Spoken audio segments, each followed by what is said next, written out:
Hello everybody, कैसे हैं आप सब। आज हम फिर से बात करने के लिए आए हैं ट्विन फ्लेम जर्नी में यूनियन के बारे में कि अगर ट्विन फ्लेम जर्नी के यूनियन में आप आने वाले हैं, जस्ट अबाउट टू कम है या हो चुकी है, तो आपको ऐसी कौन सी 5 थिंग्स हैं जो अवॉइड करनी चाहिए। फर्स्ट थिंग ये है कि डोंट बी इनऑथेंटिक। ठीक है, हमें बिल्कुल भी एक दूसरे से कोई भी चीज़ छुपानी नहीं है और बिल्कुल ही ट्रांसपेरेंटली हमें अपनी सारी की सारी बातें रखनी है। किसी भी बात का डर नहीं रखना है कि सामने वाला या टीएफ या डीएम क्या सोच रहे होंगे। तो इस तरह का कोई भी डर हमें रखना ही नहीं है। जस्ट टेल द ट्रुथ, जो भी सच है वो देखा जाएगा वाली बात है। मतलब have faith in your self and God. ठीक है, जस्ट मतलब पूरी तरह से सरेंडर कर दीजिए अपने आप को ईश्वर पर, यूनिवर्स पर। उसके बाद आप अपना सच कहिए और किसी भी तरह का डर मत रखिए।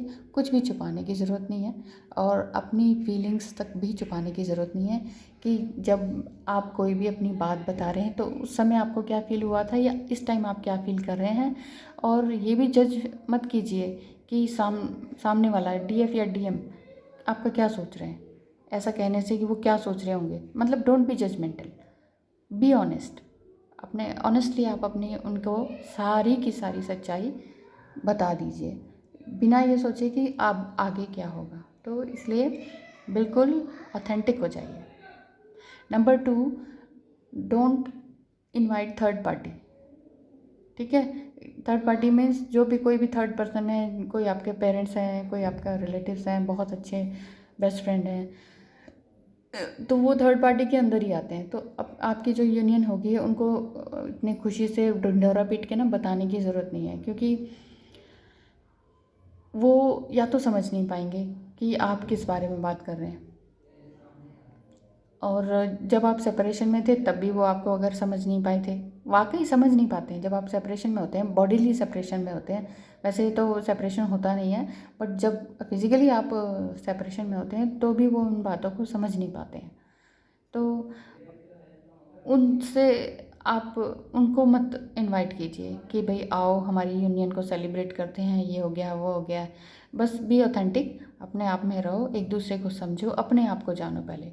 ठीक है, और बिल्कुल ग्रेटिट्यूड में रहो कि उसने आपको माफ़ कर दिया और आपने भी उनको माफ़ कर दिया और हम दोनों ने एक दूसरे को एक्सेप्ट कर लिया। बस ये वाली बात होनी चाहिए।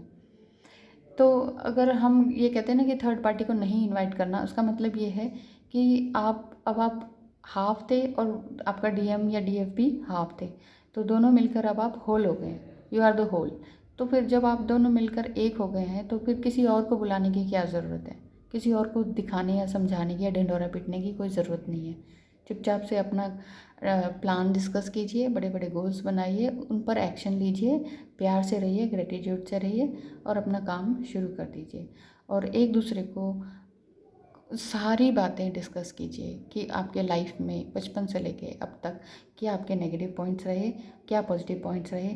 करते करते आपको ये समझ में आने लगेगा कि ये जो यूनियन हो रही है या हो चुकी है उसमें अभी क्या करना बाकी रह गया है। कई बार ये लगता है ना हो चुकी है, कोई ये कोर्स तो है नहीं ना कि सर्टिफिकेट मिल गया, तो ये पता नहीं चल पाएगा आपको। समटाइम क्या होता है कि रीयूनियन हो जाता है और हम लोग बहुत अच्छे से सेलिब्रेट करने लगते हैं, अचानक से कुछ ऐसी बात निकल आती है कि फिर से लड़ाई या सेपरेशन शुरू हो जाता है।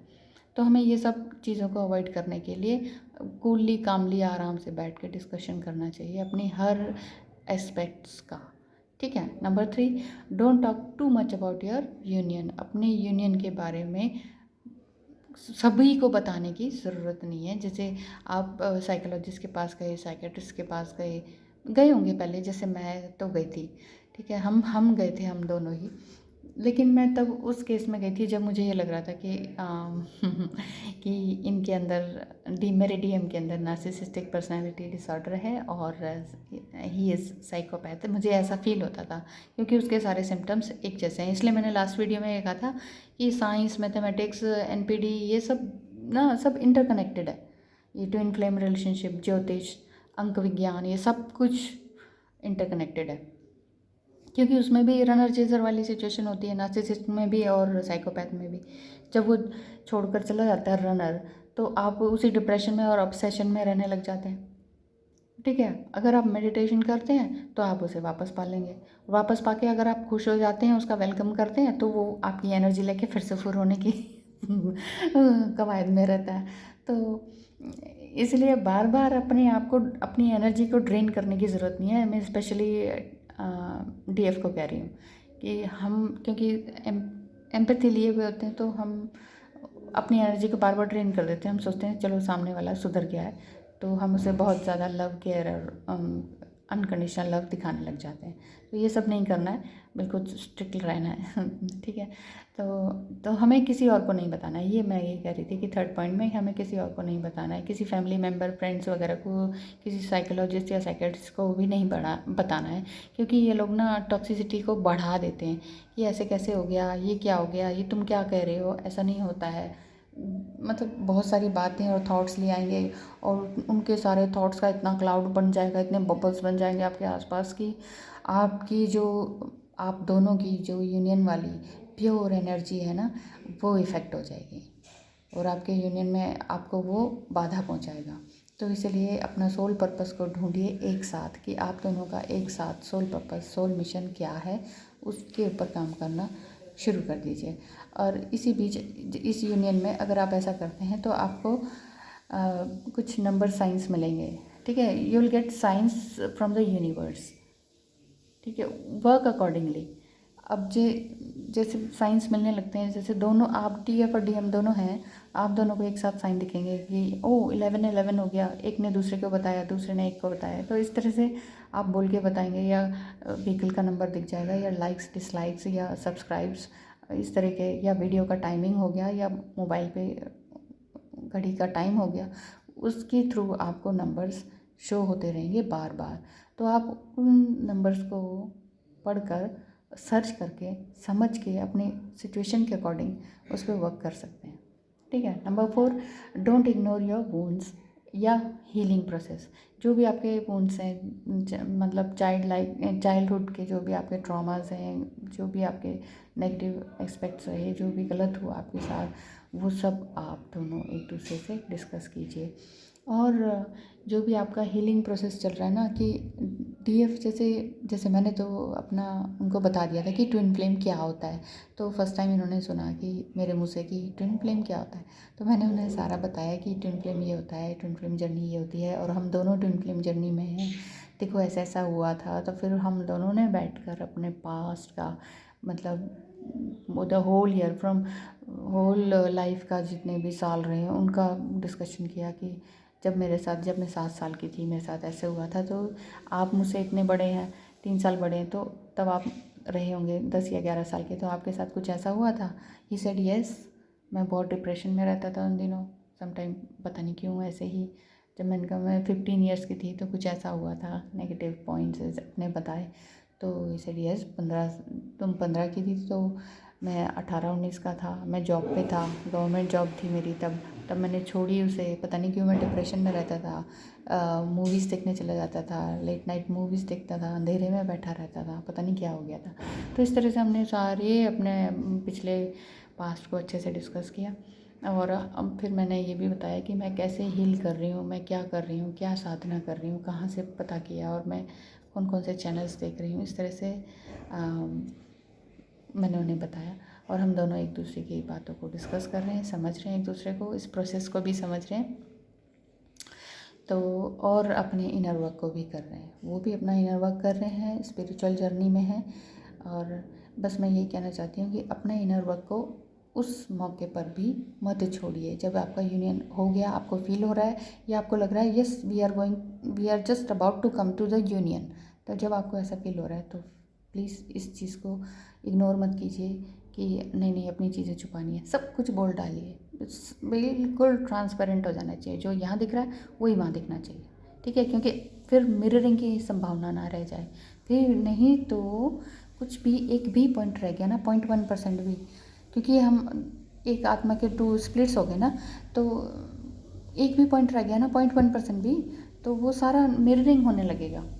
और फिर आपको लगेगा ले मैं तो ये कह रहा था या कह रही थी कि यूनियन हो गया, मैं तो गलत हूँ, या सामने वाला तो सुधरेगा ही नहीं। हम तो यही कहेंगे ना, डीएम तो सुधरेगा ही नहीं। और फिर हमारा फिर वही हो गया स्टार्ट, ब्लेमिंग स्टार्ट हो गया, इग्नोरेंस स्टार्ट होगी, जजमेंटल स्टार्ट हो गया, ये सारे नेगेटिव एस्पेक्ट, एंगर स्टार्ट हो गया, बस जी फिर तो आप वापस वहीं मूलाधारा पर आ गए, समझ लीजिए। तो यानी कि आप मूलाधारा चक्रस को समझते हैं तो आप इनको भी समझिए, सर्च कीजिए, उन पर वर्क कीजिए। ये सब इनर वर्क के अंडर ही आता है। मूलाधारा चक्र को कंट्रोल कर लेंगे ना तो यही सारी शक्ति बनकर ऊपर आती है। उसके बारे में भी नेक्स्ट वीडियो में बताऊंगी वो क्या होती है और उसे हम कैसे संभाल के रख सकते हैं और इनर वर्क में उसका क्या इम्पोर्टेंस है। अच्छा, नंबर 5th पॉइंट है, डू नॉट जज योर सेल्फ और योर पर्सन।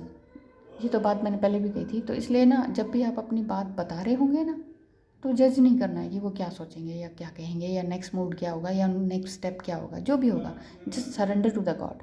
ठीक है, कुछ समझना नहीं है, समझाना नहीं है, जस्ट अपनी बात कह देनी है, मुंह खोलना है, सारी बात जो आपके दिमाग में है सब कुछ उनको बता देना है और उनका मुंह खुलेगा, आप अपने कान खुले रखिए, सारी बातें अच्छे से ऑब्जर्व कीजिए, ध्यान दीजिए और अपने और उनके पर्सपेक्टिव को समझिए।